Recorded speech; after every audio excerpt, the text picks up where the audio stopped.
ಜಾಸ್ತಿ ಹೊರಗಡೆ ಇರ್ತೀವಿ 60 ಸೆಕೆಂಡ್ಸ್ ಇರುತ್ತಷ್ಟೇ. ಅಷ್ಟರೊಳಗಡೆ ಹೊರಗಡೆ ಬಂದು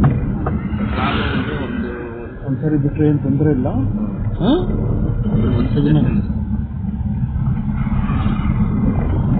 ಒಬ್ಬೊಬ್ರು ಇನ್ಸ್ಪೆಕ್ಟರ್ ಮೇಲೆ ಡಿಪೆಂಡ್ ಆಗುತ್ತೆ. ಅದಷ್ಟು ನಾವು ಕ್ಲೀನಾಗಿ ಅಂದರೆ ನೀವು 2 ವೀಲರ್ ಪಾಸ್ ಆದ್ರೂ ಕಾರ್ ಪಾಸ್ ಆಗುತ್ತೆ. 2 ವೀಲರ್ ಫೇಲ್ ಆದರೂ ಅದು ಫೇಲ್ ಆಗುತ್ತೆ. ಅದು ಫೇಲ್ ಮಾಡ್ತಾರೆ. ಅಥವಾ ನಿಮ್ಮದು ಡೇಟ್ ಎಂಡಿಂಗ್ ಬಂದಿದೆಯಾ ಎಲ್ಲೆಲ್ಲಿ ಸೆಕೆಂಡ್ ಹಾಕಿ ಫೆಬ್ರವರಿ 21 ಆದಷ್ಟು ಕ್ಲೀನಾಗಿ ಓಡಿ 2 ವೀಲರ್.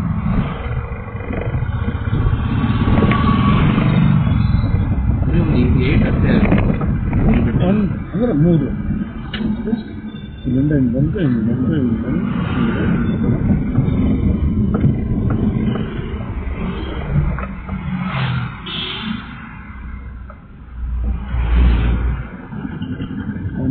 2 ವೀಲರ್ ಹತ್ರ ಅಲ್ಲಿ ಹೋಗಿರ್ತಾರಲ್ಲ, ನಿಂತಿದ್ದಾಗ ಅವ್ನು ಸ್ಕ್ಯಾನ್ ಮಾಡ್ತಾನೆ. ಗ್ರೀನ್ ಸಿಗ್ನಲ್ ಬಂದ ತಕ್ಷಣ ಒಳಗಡೆ ಎಂಟ್ರಿ ಆಗಬೇಕು.